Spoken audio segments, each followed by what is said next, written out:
In this week's Stock Scores Market Minutes, I will show you how to trade the crash channel. I'll then do my regular market analysis, give you a sense of where the markets are going. We'll do a market scan in search of trading opportunities and look at the trade of the week on OTLK.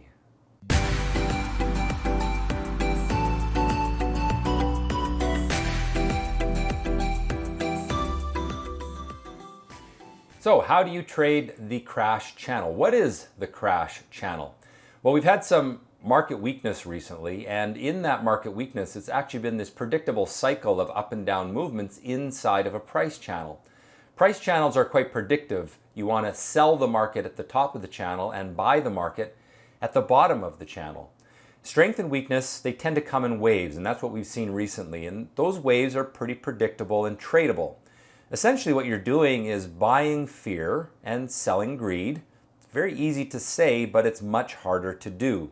We want to trust the boundaries of a price channel for those market turning points and be very aware of overbought and oversold conditions, because the computer algorithms will come in and take advantage of human emotion at those points.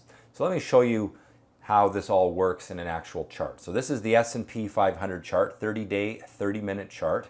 And you can see that I've drawn the upward sloping channel here, the upper boundary, and every time it comes to the top of that channel, it tends to get stuck and move lower. At the same time, when it gets to the bottom of the channel, it tends to get stuck and move higher. Well, more recently, we've had this extra volatility where the market was selling off fairly aggressively. But again, once we can define the channel, we can start to predict where the market will go. So we had a rally up, we got to the top of the channel, and that really defined the channel. We got stuck. And then we got to the bottom of the channel here, and we went up. We got to the bottom, and we went up. We got to the top, we got stuck. We went down to the bottom, we went up. And so the idea is that when the market runs away from its trend line, and by that I mean we're way below that moving average there. We're way below the moving average. We're really far below the moving average. It will tend to make a bounce back because the buyers are loaded up. In other words, they're ready to buy. When the sellers have pushed stocks down a lot, the sellers are getting exhausted. And when they get exhausted, then the buyers can take back the power. Now, it may only last a few hours, but the point is, when you are at these extremes from where the trend lines are, when you are at the upper or lower boundaries of the channel, you have an opportunity to take the opposite side of what emotions are.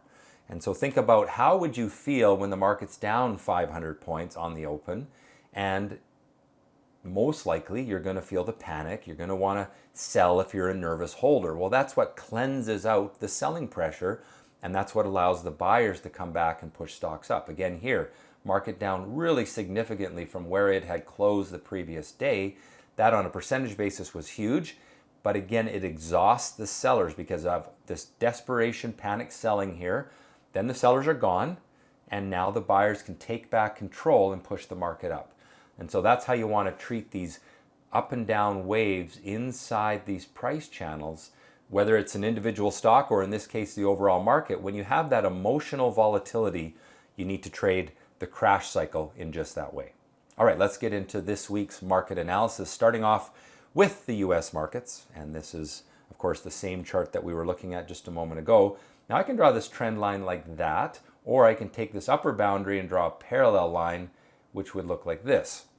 So essentially, at the end of the day on Friday, we broke this steep upward channel. I would say that that pattern is not really reliable yet because we haven't got a number of points to define it. I think this upward trend line is probably more reliable. And my expectation is early next week we'll come down and touch off of that. But because we have been building rising bottoms lately, I think that the buyers are slowly getting their momentum back after really being out of control through the downward move of the market over the last 10 days. And therefore, I think that the market is more likely to move higher than lower. Now, the question is, how much higher? If it only gets up to, say, the 292 level, which would be a falling top from the all-time highs, and then starts to roll over and break this upward move, then we have to get nervous again. But for now, I want you to be cautiously optimistic because the market did break this downward channel late last week on Thursday, and it's now starting to cycle higher. Is it out of the woods yet? No, but it is a positive sign that the potential for a strong stock market correction has at least been put on hold for the short term. Now, looking at the longer term chart, you can see that we've got, this upward trend, which isn't really that well defined on the weekly chart, has been broken. But my sense is we're probably building what's called an ascending triangle, or making the right side of a cup and handle pattern. Here we've got this cup, and then over on the right hand side, we're going to compress our volatility over the next few weeks and build a base for the market to launch off of through resistance. Now, if this cycle of rising bottoms is broken, then I'll take a very different view, because that will be an indication that in fact the sellers are more motivated than the buyers. But for now, we've had a market rally into resistance. When markets rally into resistance, we expect them to get stuck at resistance. That's exactly what's happened. We've had 2 or 3 weeks of weakness, but last week we closed above the open. That's why that candle is green, and that implies that the sellers just aren't as strong as maybe some people feared. If you were thinking about a correction coming, the sellers really didn't get much follow through last week after some pretty dismal opens, and that is a sign that the buyers are still waiting in the wings to hold the market up. And so my thought is we're probably going to go sideways here for the next few weeks, building that base underneath resistance. We'll keep an eye on that. Of course, if we start to break down through this week's lows, we'll change the view, but for now, that's the outlook I have. Looking at the small cap sector, we've had the market in this sideways trading range. We'll call that a rectangle. We broke out without a lot of enthusiasm. You can see the volume was lacking, but I was hoping that that was going to be the start of a little upward move. It has failed, and so we're now back in this trading range, and the expectation is we're going to oscillate inside this range until we can either break to the upside or break down through the support. And we do have a falling top building right now, so a breakdown through the 150 mark on the IWM would be a real negative, but a break up through the 162 level on the IWM would be a positive for small caps. Onto the Canadian markets, TSX, actually a little better chart than the S&P. We had this broadening volatility pattern. We've broken the downward trend line on Thursday, and we're now trying to build that rising bottom. So typically the way downward trend reversals work is you go down for a while, you break the downward trend, and then you build a rising bottom and then try to break from the rising bottom. So right now we are building the rising bottom, having done this, having now in this phase, what we now need is the break up from the rising bottom. And if that happens, then we can move up toward the highs that were set late in April. And this is the long-term weekly chart. Similar situation to the S&P, except that we actually did break through to new highs, but the market rallied into resistance. It's getting stuck, looking now like it actually is more likely to continue higher than lower. We'll have to keep an eye on whether we can break this, what's called a flag pattern here, this little sideways downward move for the last 3 weeks. If we can break to the upside from that, then I think this market continues the upward trend that was started in December of 2018. TSX Venture still remains a pretty quiet market. We had a little bit of buying come in at the end of the week, but until we can really break out through this resistance level, I think we're kind of going into the slower season for these stocks. Typically May is the end of the speculative season. We really haven't had one. So I want you to be fairly cautious here, be selective with any small cap or venture type stocks in the near term, because they just don't have the benefit of excitement among that small cap investor. Onto the currency market. Of course, the US dollar has been quite strong of late. We had a little 2-week pause, and then this week we started to resume that strength. I think the US dollar is likely to continue up toward those highs over the next few weeks, and expect that is probably a 70% chance of happening. On the Canadian side, well, that strong US dollar certainly hurts the Canadian market, and a lot of people wondering why the Canadian dollar is weak when when oil prices have been getting better. But it is, and until the downward trend is broken, we have to remain bearish of the Canadian dollar. We do have the potential to build a rising bottom and a break up through this downward trend line from a rising bottom. That would be a real positive, but it hasn't happened yet, so keep an eye on it. Until then, stay bearish. On to interest rates. Of course, interest rates, if this chart goes up, interest rates go down. We've had the bond market moving higher the last few weeks. Looks to me like we're now maybe going to stall at that resistance level from 2 months ago roughly. But still, the bottoms are rising. The upward trend is intact. This is also an upward sloping channel. Let me try to draw that for you a little better. So there's our lower boundary of the channel, there's the upper boundary, and we're oscillating inside this channel. I think we probably move up toward that 130 level in the weeks ahead, which means interest rates will come down. Now we may not get quite to 130 because we do have horizontal resistance right around 129. We could hit 130 and then pull back and sort of settle in around the 128, 129 level. But still, that's relatively low interest rate, and that's good for consumers buying big ticket items, houses, cars, that sort of thing. And on to commodities. So gold, with the recent market weakness, there was a little bit of an uptick in gold as some people looked for safety. However, that's failed. We've ended up closing well below the open for the week. We are still in this downward channel and therefore remain relatively bearish or neutral on gold. Oil has had a great run since late last year, but it's been taking a little bit of a pause for the last 4 weeks. However, this week we actually managed to close up. Now, not decisively so, but this is potentially starting a break of this flag pattern. And again, there's our upward trend line. You ran away from the trend line, you make a flag pattern. If we can break that to the upside, oil should work higher toward the highs set in the fall of last year.